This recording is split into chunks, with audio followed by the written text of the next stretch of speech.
Hola, hoy hablaremos de la reproducción. ¿Sabías que la reproducción es la capacidad que tiene todo ser vivo para multiplicarse con la finalidad única de perpetuar la especie? Es una característica de todos los seres vivos y ellas se presentan en dos tipos, la reproducción sexual y la asexual. Cuando nos encontramos ante el evento de la reproducción asexual, ocurre que solo necesitaríamos un progenitor y a partir de él tendríamos descendencia.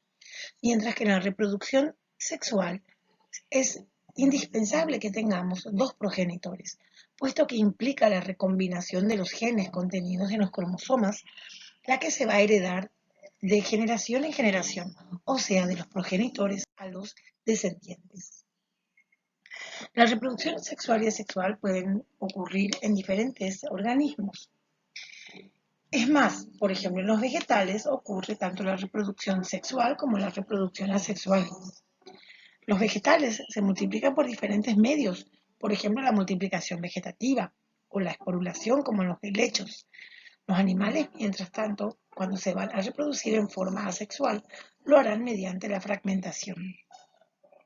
Los hongos, donde también se suman a las levaduras, lo harán mediante la esporulación. Los protistas se reproducirán por gemación. Las bacterias por fisión binaria o llamada también bipartición. Aquí se incluirán también las arqueobacterias.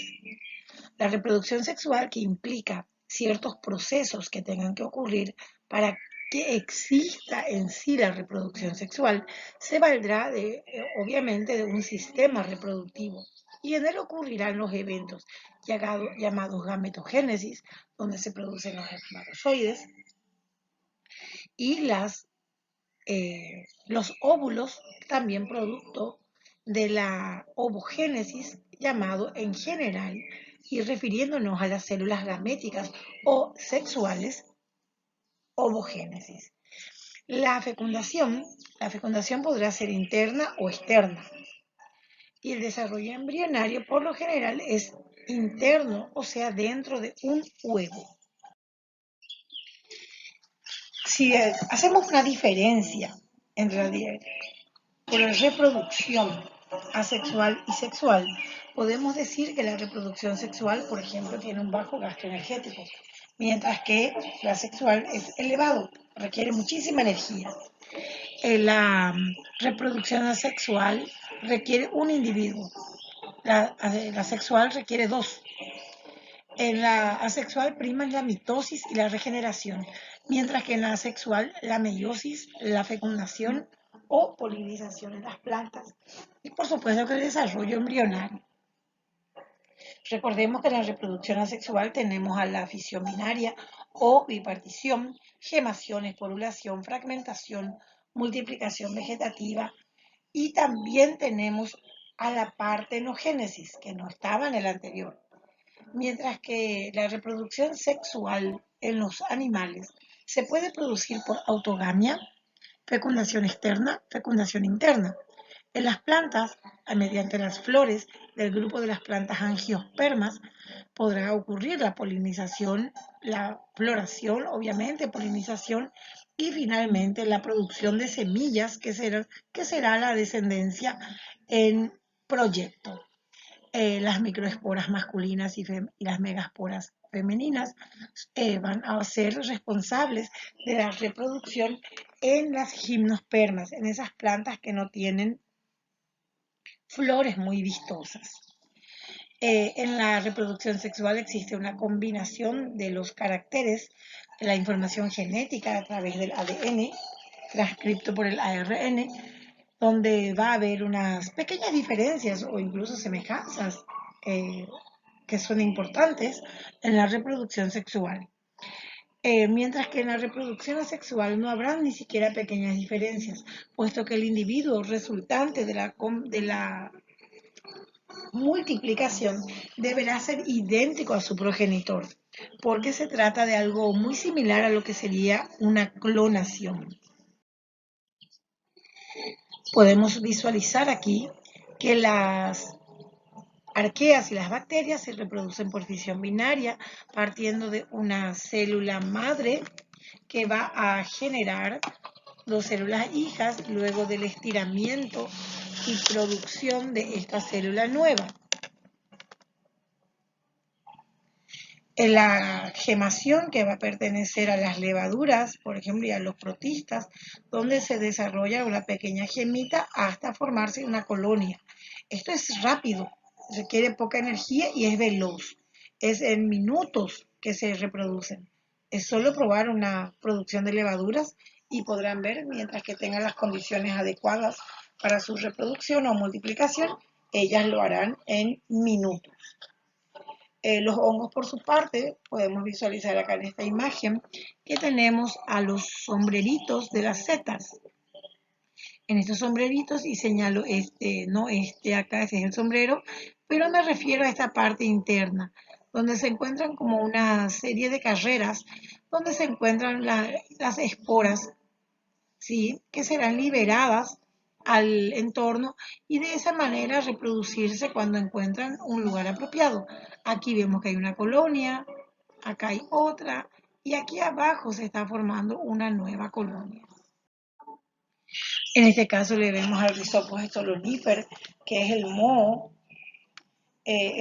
que se produce muchas veces en cualquier especie, en cualquier producto alimenticio, y suele ser un poco molestoso o incómodo porque echa a perder nuestros alimentos.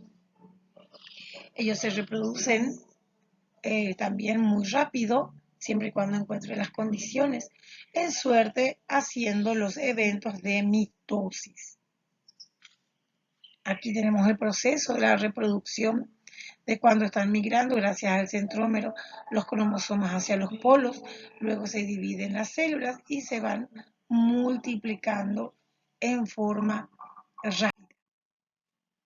En cuanto a la reproducción asexual en animales y vegetales, vemos aquí a la estrella de mar, de donde un fragmento de su cuerpo, o sea, llamado también brazo, vuelve a crecer y generar un nuevo individuo. De esta manera las estrellas de mar son capaces de multiplicarse. ¿Sí? Aquí vemos un fragmento más grande que los demás que está generando un nuevo individuo. Es algo interesante. En los musgos también tenemos la producción asexual para la reproducción de ellos. Y aquí vemos a través de esporas, ¿verdad? Y vemos las esporas que se encuentran llamadas soros en los helechos, que es la primera versión de los vegetales en la evolución. Tenemos aquí a un pólipo que está en desarrollo también. Un pólipo que es un animal que vive es un animal que vive en el fondo del mar, así como las medusas. Produce una pequeña yemita y esa yemita va a circular en el agua y va a formar, por ejemplo, un nuevo descendiente que será una medusa, que cuando vuelve a madurar va a formar de nuevo un pólipo y podrá seguir la descendencia eventualmente. En cuanto a la multiplicación agámica de los vegetales, se pueden dar por diferentes formas. Un fragmento de ella se puede usar, que sería una estaca. Una parte, ese fragmento también puede ser llamado de otra manera, como ser una fracción de la raíz, las hojas o los tallos. La multiplicación agámica es habitual escuchar, la selección de semillas de mandioca para la plantación o siembra de la semilla asexual, que consiste en una fracción o un fragmento del tallo donde me aseguro que tenga al menos 5 yemas. En el peor de los casos serían 3 yemas para asegurar la producción del sistema radicular y del sistema aéreo. Cuanto más yemas tenga, yo aseguro a mi descendencia, mi clonación en este caso. En el caso de las cebollas, yo puedo producir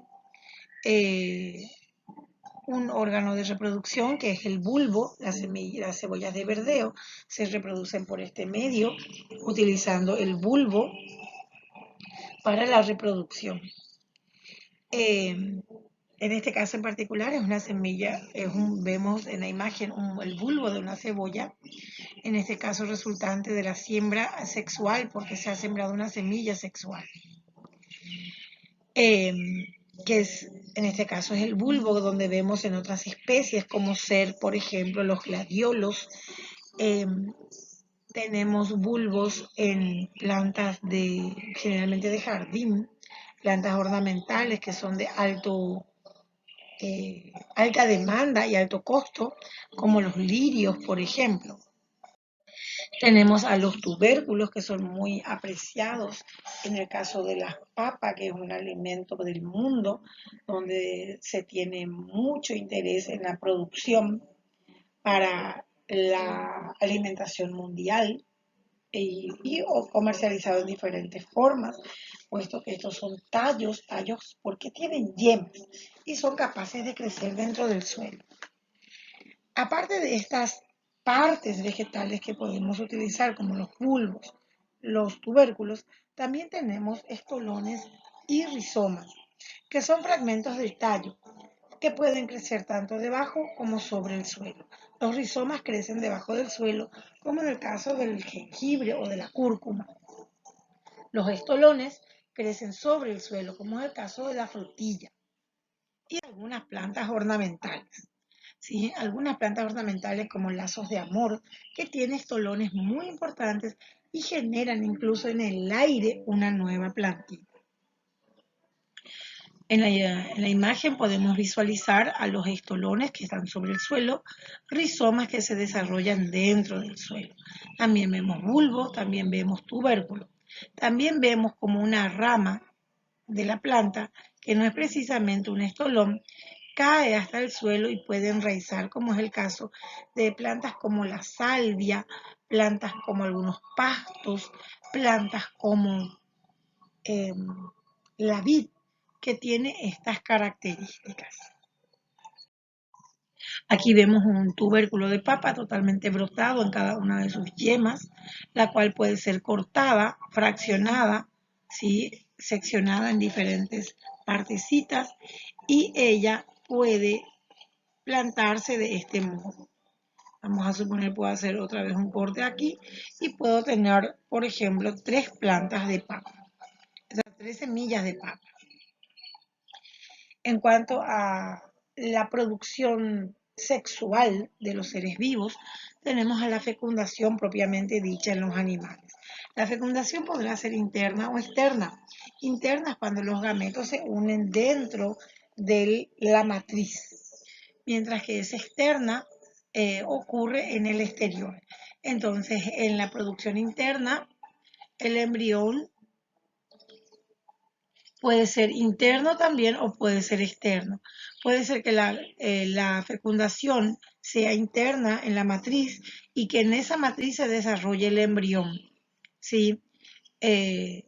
Pero puede ocurrir que la fecundación sea interna, pero que exista una oviposición, o sea que este huevo tenga que salir del cuerpo de la madre y crecer, desarrollarse afuera, como ocurre con los pingüinos, ocurre con los ovíparos.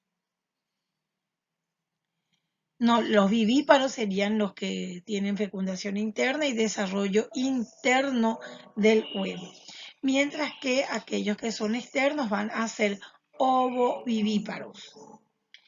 La fecundación es totalmente externa cuando tenemos a la fecundación totalmente en forma externa, no hay contacto de los progenitores. Caso particular en los peces, donde la hembra desova, coloca sus óvulos y el macho luego pasa por encima de los huevos ovipositados, o sea, los, los óvulos, y como si fuese una lluvia ocurre la fecundación en forma de lluvia de espermatozoides.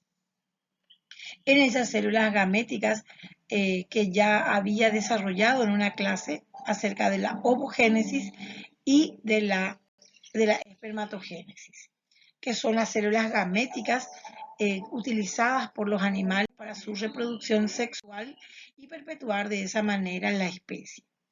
La especie que en la reproducción sexual se da a través de la unión del espermatozoide y del óvulo, donde ocurre en suerte la fecundación, la producción de ese niño o de ese embrión y se produce finalmente el nuevo individuo.